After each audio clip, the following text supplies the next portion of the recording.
Ashabul Kahfi itu, kenapa kok dikejar? Karena Ashabul Kahfi itu, pemuda-pemuda tadi mau disuruh nyembah berhala. Coba gini Pak, sampean disuruh bekerja kepada orang yang tidak pernah punya jasa pada sampean.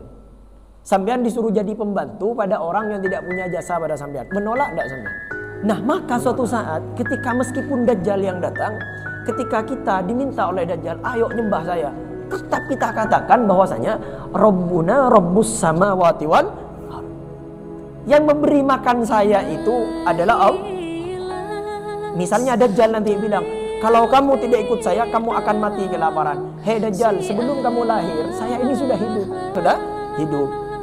Faham Pak ya? Jadi saya hidup ini bukan karena diberi rezeki kamu. Karena sebelum kamu ada itu saya sudah makan. Saya apapun yang terjadi, saya yakin saya pasti hidup. Nah itu Pak, sederhana. Jadi untuk kita belajar keimanan Ashabul Kahfi ini, kok bisa ya Ashabul Kahfi ini tetap mempertahankan keimanannya? Karena yang memberi kehidupan kepada Ashabul Kahfi tadi itu Allah, Rabbuna Rabbus samawati wal ardh.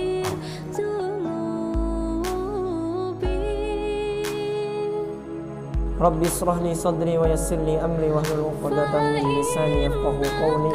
Subhanaka la ilma lana illa ma 'allamtana innaka antal alimul hakim. Kita masuk kepada surah Al-Kahfi ayat 13. A'udzu billahi minasy syaithanir rajim. A'udzu billahi minasy syaithanir rajim. Bismillahirrahmanirrahim.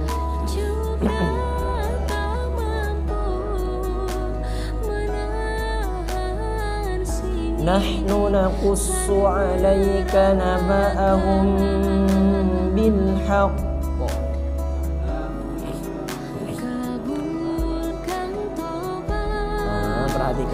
Perhatikan dimin kompak lelebur. Panjang pendeknya diingat. Ingat, yang boleh dibaca panjang itu hanya ada 3. Apa saja? Fathah diikuti alif, kasrah diikuti ya, dhammah diikuti waw. Selain itu tidak boleh. Nahnu naqussu 'alaika naba'ahum bil haqq. 2, 3.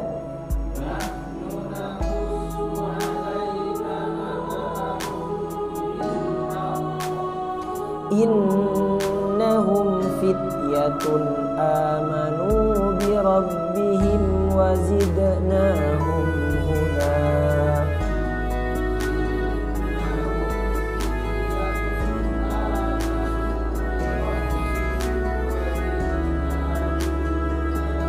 Wa rabatna ala qulubihim idh qamu faqalu Rabbuna Rabbus samawati wal ardh.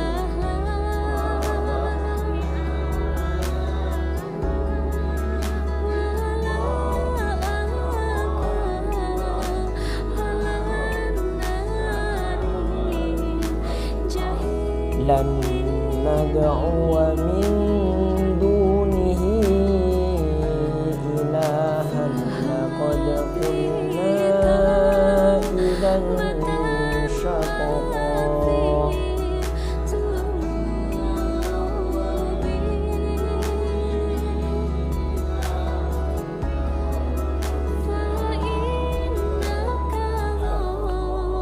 Ini yang banyak salah ketika huruf yang berbunyi e ketemu dengan huruf yang berbunyi o. Masih ingat ya? Apabila ada huruf qalqalah, hurufnya ada 5. Apa saja kemarin? Ab, ad, aj, aqo, ato, atau baju di toko, atau qad bujadin. Hurufnya ada 5. Di antaranya adalah dal. Masih ingat? 3 huruf bunyinya kepada e. Ba, dal, jim ini pada e. Ab, ad, aj. Nah, kalau 2 hurufnya aqaf dengan to bunyinya pada o. Aqo, aqo. Nah, jadi di situ ada dal. Ad-dal itu bunyinya harus pada e. Nah, kebetulan setelah dal itu laqad, perhatikan di lafaz laqad, setelah lafaz laqad itu ada qaf. Nah, qaf ini bunyinya pada o. Nah, yang salah yang sampean tadi baca, sampean baca begini tadi. Min dunihi ilahal laqad qul laqad. Jadi e-nya apa? Biasanya laqad qul karena ketemu ben u akhirnya sampean bunyi laqad qul. Paham bunyi o, cetina bo, itu salah. Jadi sempurnakan huruf dalnya, mantulnya laqad qul. Dua tiga laqad.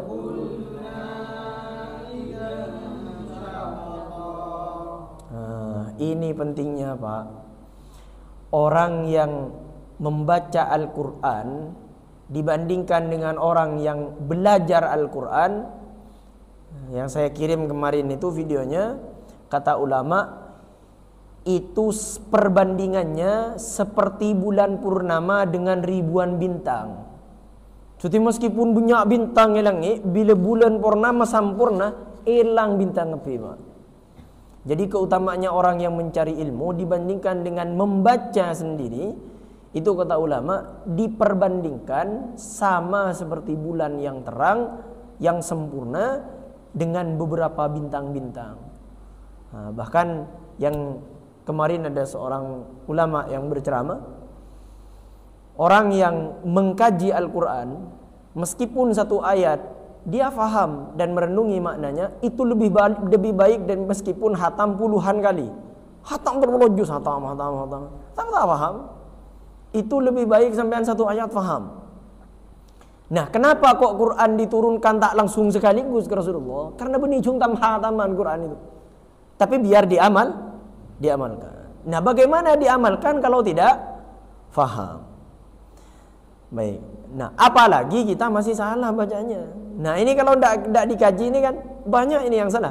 Laqad qulna, yang benar laqad qulna idzan syatata. Haula'i qaumun attakhadhu min dunihi alihah.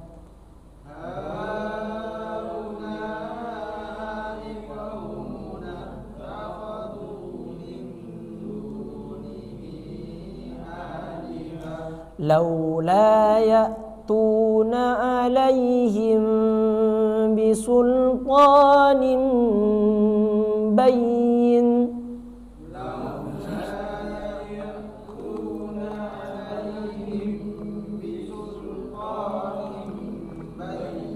Faman azlamu mimman iftara 'ala Allahi kadhiba.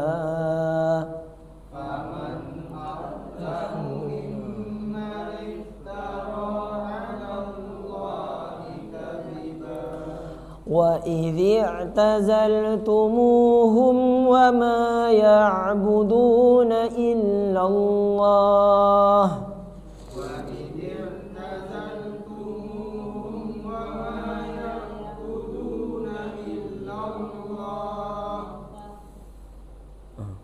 Mata huruf ya Budi. Kemudian setelah illallah apa bacanya? Ilal kahfi ya. Wa ma ya'buduna illallah fa'wu ilal kahfi yanshur lakum rabbukum min rahmatih.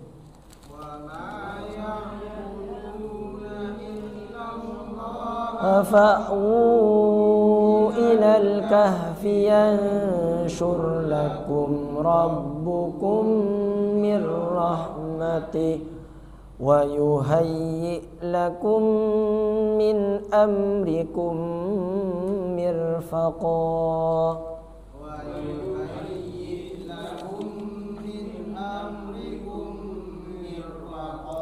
وترى الشمس إذا طلعت تزاور عن كهفهم ذات اليمين وترى الشمس إذا طلعت تزاور عن كهفهم ذات اليمين إذا طلعت تزاور عن كهفهم ذات اليمين وإذا غربت تقرضهم ذات الشمال وهم في فجوة منه إذا طلعت تزاور عن كهفهم ذات اليمين وإذا غربت تقرضهم ذات الشمال وهم في فجوة منه ذلك من آيات الله ذلك من آيات الله من يهد الله فهو المهتد ومن يضلل فلن تجد له وليا مرشدا من يهد الله فهو المهتد ومن يضلل فلن تجد له وليا مرشدا Bismillahirrahmanirrahim.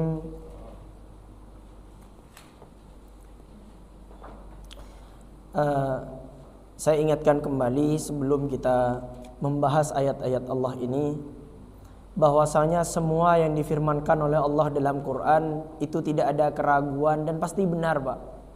Dan pasti terbukti.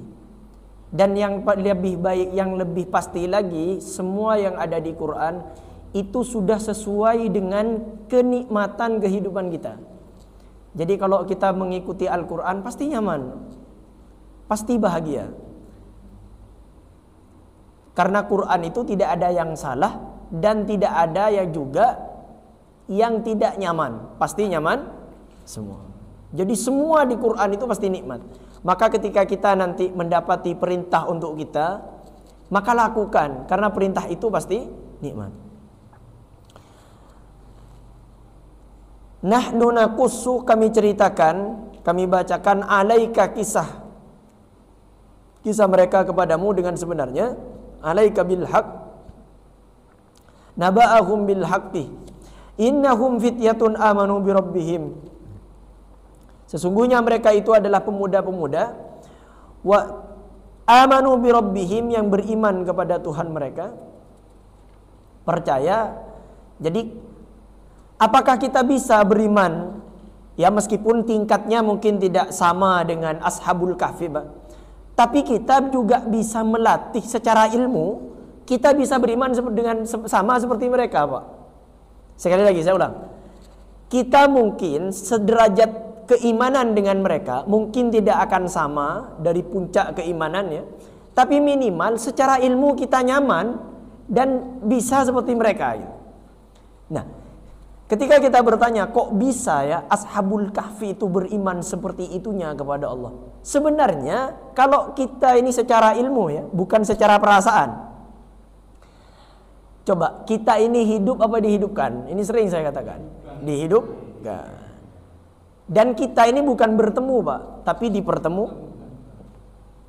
Dan orang yang meninggal itu tidak meninggal, tapi dimeninggalkan, dibunuh, dimatikan oleh Allah. Nah, jadi kita harus sadar ini, bahwasanya kita ini hidup, kita dihidupkan. Berarti kita makan itu berarti bukan karena kita yang makan, tapi diberi makan. Jadi semua ini, semua fasilitas itu ada yang ngatur.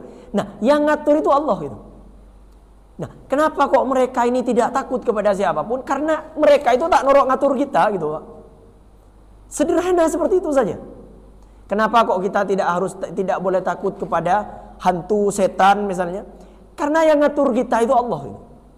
Ya suatu saat nanti, na'udzubillah, ketika Dajjal datang, kita juga tidak takut pada Dajjal. Karena yang menghidupkan kita itu Allah. Dan yang mematikan kita itu Allah. Kalau dibunuh sama Dajjal, tidak ada hubungannya mati dengan Dajjal, Pak. Ini puncak keimanan ya. Oh, Ustadz, kalau nanti Anda tetap berani, kalau dibunuh sama Dajjal Ustadz, berarti memang takdir saya oleh Allah, memang takdirnya mati lewat Dajjal. Jadi sederhana gitu. Jadi dulu ketika Nabi Ibrahim itu menghancurkan patung-patung, katanya orang-orang waktu itu, Ibrahim, kamu tidak takut nanti kamu jangan yang maturi capuk tola. Derem pun mempas mate gara-gara capuk patung. Nah, ya sekarang kan justru itu tak masuk akal. Tapi dulu Pak, semua pemahaman di warga sekitar itu meyakini bahwasanya benda-benda itu keramat gitu.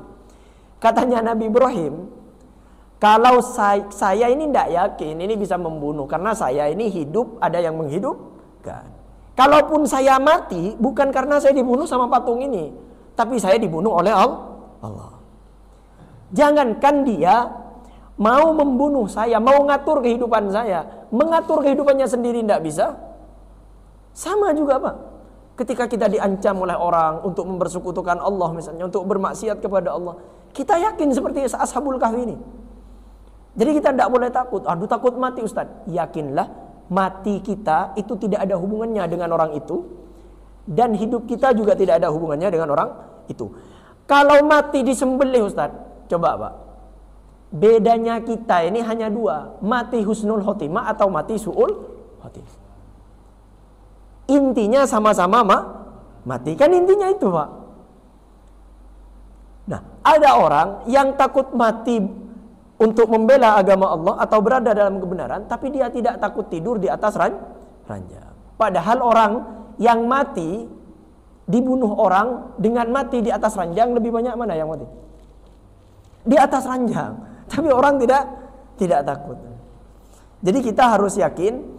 Kenapa kok Ashabul Kahfi ini luar biasa keimanannya? Ya tadi, amanu bi rabbihim. Rabbun sekali lagi, maknanya Rabbun itu bukan amanu billah. Tidak disebutkan amanu billah. Bisa saja Allah menyebutkan amanu billah, iman kepada Allah. Mungkin orang-orang tidak bisa mengkaji secara mendalam. Nah, tapi di sini pakai amanu bi rabbihim, yang dimaksud Allah di sini seakan-akan Allah mau bilang gini, Pak. Kenapa kok mereka tidak takut kepada orang raja yang zalim itu?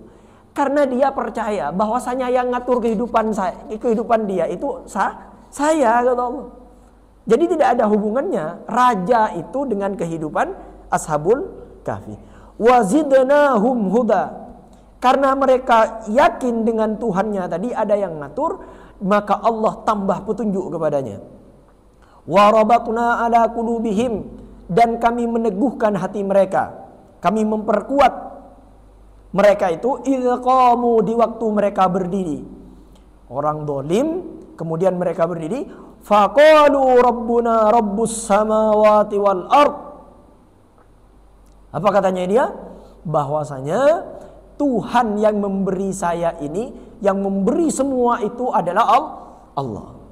Dia adalah Tuhannya langit dan bumi. Jadi ketika dulu raja ini mengejar Ashabul Kahfi itu, kenapa kok dikejar? Karena Ashabul Kahfi itu, pemuda-pemuda tadi mau disuruh nyembah berhala. Coba gini Pak, sampean disuruh bekerja kepada orang yang tidak pernah punya jasa pada sampean. Sampean disuruh jadi pembantu pada orang yang tidak punya jasa pada sampean. Menolak tidak sampean? Menolak. Sampean bekerja di rumah yang besar, yang mewah, kemudian anggap Aftar kerja di rumah saya, ya. Saya misalnya di rumah besar, saya ngatur kehidupan Aftar saya, semuanya yang ngasih Aftar itu. Dikasih mobil, sepeda, semuanya dilengkapi. Nah, dikasih istri juga. Bukan istri saya, Tar. Maksudnya dikasih perempuan, disuruh nikah. Nah, setelah itu tiba-tiba datang Pak Dadang. Ayo Tar, ikut saya kamu. Kamu akan hidup nyaman ketika kamu ikut saya. Padahal yang memberi fasilitas semua itu saya. Mau tidak Aftar? Nggak mau. Jadi sederhana itu Pak. Nah, maka suatu saat ketika meskipun Dajjal yang datang, ketika kita diminta oleh Dajjal, ayo nyembah saya, tetap kita katakan bahwasanya Rabbuna Rabbus samawati wal ard. Yang memberi makan saya itu adalah Allah. Misalnya Dajjal nanti bilang, kalau kamu tidak ikut saya, kamu akan mati kelaparan. Hei Dajjal, sebelum kamu lahir, saya ini sudah hidup. Faham Pak ya? Sebelum saya lahir, sebelum kamu lahir, saya sudah hidup. Jadi saya hidup ini bukan karena diberi rezeki kamu. Karena sebelum kamu ada, itu saya sudah makan. Saya apapun yang terjadi, saya yakin saya pasti hidup. Nah itu Pak, sederhana. Jadi untuk kita belajar keimanan Ashabul Kahfi ini, kok bisa ya Ashabul Kahfi ini tetap mempertahankan keimanannya? Karena yang memberi kehidupan kepada Ashabul Kahfi tadi, itu Allah, Rabbuna Rabbus Samawati wal Ardh. Nah, makanya Fir'aun itu Pak, Fir'aun itu kesalahan terbesar adalah mengatakan ana rabbukumul a'la. Tidak mengucapkan Fir'aun itu aku adalah, tidak pakai ilah ya di situ ya. Tidak pakai ilah. Fir'aun bukan mengatakan tidak ada Tuhan yang wajib sembah kecuali aku, tidak. Tapi mengatakan Rabbun maknanya apa? Yang memberi, yang mengatur, itu Rabbun. Jadi Fir'aun itu secara ini Pak, secara sosial Fir'aun itu benar Pak. Takut salah paham ini. Karena memang yang mengatur keadidayaan Mesir, yang menata kehidupannya sampai makmur Pak, itu Fir'aun memang. Jadi memanajemen negara, pertaniannya, industrinya, semuanya diatur oleh Fir'aun. Sehingga rakyatnya makmur di situ. Nah, penyakit ana rabbukumul a'la ini kalau diterjemah Pak, kalau diterjemah ini kan bahasa Quran ya, bahasa Arab. Kalau bahasa Indonesianya gini Pak. Aku adalah manusia, aku adalah orang yang mengatur kehidupan kamu. Ini maknanya Rabbun ini. Nah, penyakit ana rabbukumul a'la ini benikun mereka Fir'aun.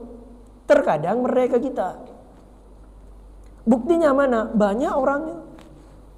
Terutama di desa-desa yang tidak pernah ngaji sama sekali, ataupun meskipun orang kota yang tidak pernah ikut ngaji.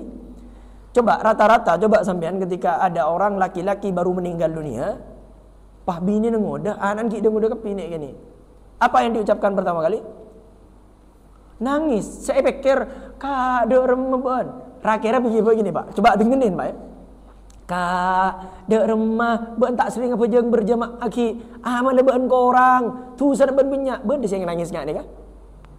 Sobung Pak. Kenapa saya kata nangis? Kak, anan ki keni, siapa makanan? Betul Pak. Nah ini. Padahal saya ngatur rezeki Allah. Kenapa? Karena kadang lah, kini sih kalian. Sejak ketika lagi ni di ngucap lagi lek montak kengkok si abri nafkah gabuan siapa Allah. Saya punya saudara Pak, sekarang jadi asisten menteri desa sejak waktu masanya presiden ke-7 ya. Dia anak yatim Pak. Kakak kelas saya di pondok masih ada kerabat orang Kili. Orang Kili jadi staf menteri di Jakarta. Namanya Nurul Hidayat. Dia itu mondok kelas 2 kalau tidak salah, kelas 2 SMA. Bapaknya meninggal dunia. Yatim Pak. Berapa kemudian neneknya meninggal dunia. Tinggal sama ibunya, punya adik perempuan. Orang Kili Pak. Sampai tugas selesai ya, sampai tugas selesai semuanya. Kan kalau di pondok itu tugas. Mau dikuliahkan apa kata orang? Jadi apa kamu? Kamu tidak akan punya biaya untuk kuliah. Subhanallah. Kehidupannya lebih nikmat daripada kehidupan saya. Kenapa? Karena yang ngatur rezeki siapa? Allah. Bahkan bajunya lebih bagus daripada baju saya. Ketika dia kuliah di Universitas Muhammadiyah Surabaya, dapat beasiswa. Dapat beasiswanya bukan karena ada tes ini enggak. Masuk di UMS, ditanya, "Potensi kamu bisa apa?" "Bisa ngaji," katanya. Disuruh ngaji. Bagus bacaannya, Pak. Diterima, Pak, beasiswa bidik misi waktu itu. Langsung di acara pertama, waktu pembacaan ayat suci Quran, dia yang disuruh baca langsung. Banyak yang nangis itu. Terus karena suaranya bagus, disuruh jadi imam, Pak. Bidik misinya dapat, ya. Selesai lulus, baru lulus Pak, langsung diminta untuk jadi staf menteri di Jakarta. Oh sekarang Pak, hanya menjadi staf menteri dari presiden ketujuh kan, ya lenjolanan numpak Alphard melolo Pak. Padahal tidak punya bapak. Siapa yang memberi rezeki? Allah. Maka kita ubah sekarang. Yang kita, yang bapak-bapak, yang laki-laki ini, katakan pada istri kita, yang memberi rezeki kamu itu Allah, tapi lewat saya. Allah kuasa memberikan rezeki kamu lewat orang lain, dan Allah juga kuasa memberikan rezeki kamu tanpa lewat orang siapapun saja. Kuasa Allah Pak. Jadi yang mengatur itu Allah. Jadi santai hidup ini. Makanya kata ulama, kalau keimananmu sudah luar biasa, yakin kalau Allah yang ngatur rezeki, bertambahnya harta tidak membuatmu bahagia, kurangnya harta tidak membuatmu sedih. Latih nih Pak. Kuliah kita bisa, tapi para bisa pun. Abonggon nih Pak, serius kuliah. Jadi saya latih ya biasa saja. Saya misalnya dikasih sama orang, ditraktir makan sama orang misalnya, kan secara manusia kan bahagia Pak ya. Ketika kita makan Pak, yambongin di orang, mun secara nafsu kan pegel kadang Pak. Tapi latih secara perlahan. Sampai kita itu ketika kita diberi sama orang, ketika kita ngasih sama orang itu sama Pak. Rasanya itu sama kita. Wah ini luar biasa. Jadi keimanan ketika sudah masuk ke hati seseorang, bertambahnya harta tidak membuat bahagia, kurangnya harta tidak membuat sedih. Ini terjadi kepada Nabi Muhammad SAW. Diberikan gunung jadi emas, tak bahagia kan? Biasa saja. Ketika Rasulullah lapar, kemiskinan lapar, keluar tak ngangkat, biasa Pak. Benih Pak, ya Allah, kula lapar Gusti. Napa kesalahan aku kula nih kah? Maaf ya. Kita kan reng mangken kan? Reng mangken otang banyak musibah ni ke bah ngocak Ustaz. Mak coran kun pah pasetong ke kula musibah Ustaz. Napa salah nak kula Ustaz? Tanya akiban gula. Apa jeng dan ke masjid pun enten ya. Tepat waktu enten ya. Lha ni kembian salah kepi ya. Dak si bener ya nudi. Rasulullah bisa tak pernah salah, ya biasa santai saja Pak. Bahwasanya Allah itu adalah Rabbuna Rabbus samawati wal. Yang mengatur kita itu Allah. Kemarin saya tadabur alam di Cumiang, saya membahas tentang tema-tema camplong ya. Tema-tema kajian Pak. Ngereng seperti ini sekarang. Kita ini yakin kalau kehidupan kita ini ada yang ngatur Pak ya. Kita ini tidak bernafas tapi diberi nafas. Kita tidak berkedip tapi dikedipkan. Semua fasilitas ini Allah yang memberi. Yakinlah Pak bahwasanya semua yang diatur oleh Allah sudah yang terbaik. Makanya nanti subhanaka faqina adzabannar. Ketika di Ali Imran kemarin kita kaji, ketika mengatakan ma khalaqta hadza batila. Ya Allah, tidak ada sesuatu yang kau ciptakan yang sia-sia. Contoh Pak, kanker itu menurut kita gimana Pak? Bahaya kan? Tapi itu nikmat bagi dokter Pak. Kalau tidak ada kanker, miskin semua dokter itu Pak. Pola apa ada dokter titi tukang mancing Pak. Ntar kenapa? Mun pah beres kepi orang Pak. Dokter itu spesialis satu kali ketuk Pak, ketuk pakai tanang tengnya 5 juta aja. Bakteri dan virus mungkin bagi kita musibah, tapi bagi dokter rezeki itu Pak. Kan mun pah orang beres kepi kan miskin dokter Pak. Bahkan nyamuk yang menurut kita itu tak baik Pak. Nyamuk itu menurut kita mengganggu. Tapi bagi perusahaan obat nyamuk itu nikmat Pak ya. Iya serius Pak. Kutu Pak, kutu ketombe bagi kita itu kan tidak nyaman. Tapi bagi perusahaan sampo itu nikmat. Dan betapa banyak orang yang bekerja di perusahaan sampo dan perusahaan obat nyamuk itu rata-rata orang Islam. Jadi santai saja kita gitu. Ketika melebat nyamuk, alhamdulillah kita telah beramal kepada karyawan yang kan sedekah juga Pak ya. Jadi kita faham semua yang diberikan oleh Allah itu yang terbaik. Maka katanya Ashabul Kahfi ini, lan nad'u min dunihi ilaha. Di sini pakai lan ya. Lan itu maknanya tidak selamanya. Jadi kalau la itu maknanya tidak, kalau lan itu selama-lamanya tidak. Kami tidak akan selama-lamanya, kami tidak akan menyembah kecuali kepada Allah. Haula'i qaumun attakhadhu min dunihi ilaha.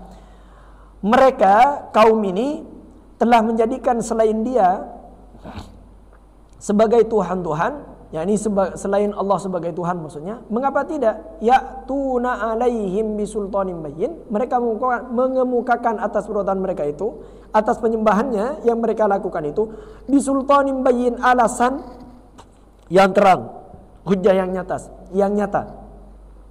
Faman adzlamu mimman iftara 'ala Allahi kadziba. Siapakah yang lebih zalim? Maksudnya tidak ada orang pun yang lebih zalim daripada orang yang mengada-adakan kebohongan terhadap Allah.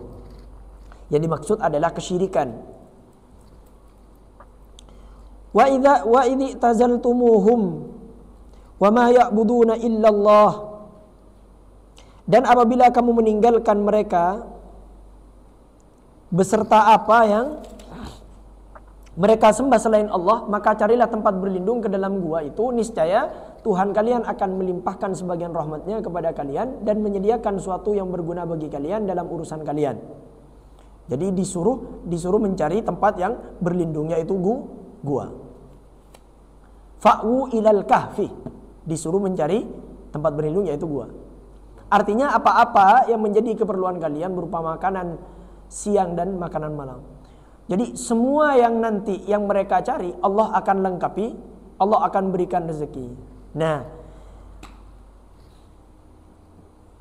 ada yang bertanya, Ustadz dipanggil oleh Allah. Ini Pak, ciri-ciri orang menuhankan selain Allah itu tidak harus dengan, ya kalau secara kesyirikan yang nyata orang ini menyembah ke selain Allah ya. Maknanya menyembah itu kan tunduk Pak. Ya kan? Maknanya menyembah artinya ya'budun itu bukan hanya bab solat ya. Jadi yang dimaksud tunduk dan patuh kepada Allah bukan hanya solat. Wa ma khalaqtul jinna wal insa illa liya'budun. Bukan illa solat. Aku tidak ciptakan jin manusia kecuali hanya untuk salat, bukan. Karena ibadah kepada Allah bukan hanya solat. Artinya ya'budun ini tunduk dan patuh kepada Allah. Tapi tunduk dan patuh kepada Allah yang tertinggi adalah solat. Saya akhiri dulu. Wa tarasyamsa idza tala'at tazawaru an kahfihim, dan kamu akan melihat matahari ketika terbit condong. An kahfihim dzatal yamini, dari gua mereka ke sebelah kanan, ke arah sebelah kanan. Wa idza gharabat taqriduhum dzatas shimali, dan bila matahari itu terbenam menjauhi mereka ke sebelah kiri, yakni membiarkan mereka dan melewati mereka hingga sinar matahari sama sekali tidak mengenai mereka. Wa hum fi fadwatin minhu, sedangkan mereka berada di tempat yang luas dalam gua itu, yakni gua yang luas sehingga mereka selalu mendapatkan tiupan angin yang segar lagi menyejukkan. Dzalika min ayatillah, itu yakni yang telah disebutkan tadi adalah sebagai tanda-tanda Allah, bukti-bukti yang menunjukkan akan kekuasaan Allah Subhanahu wa taala. May yahdillahu fahuwal muhtad, barang siapa yang diberi petunjuk oleh Allah maka dialah yang mendapat petunjuk. Wa may yudlil falan tajida lahu waliyan mursyida, dan barang siapa yang disesatkannya maka kamu tak akan mendapatkan seorang pemimpin pun yang dapat memberi petunjuk kepadanya.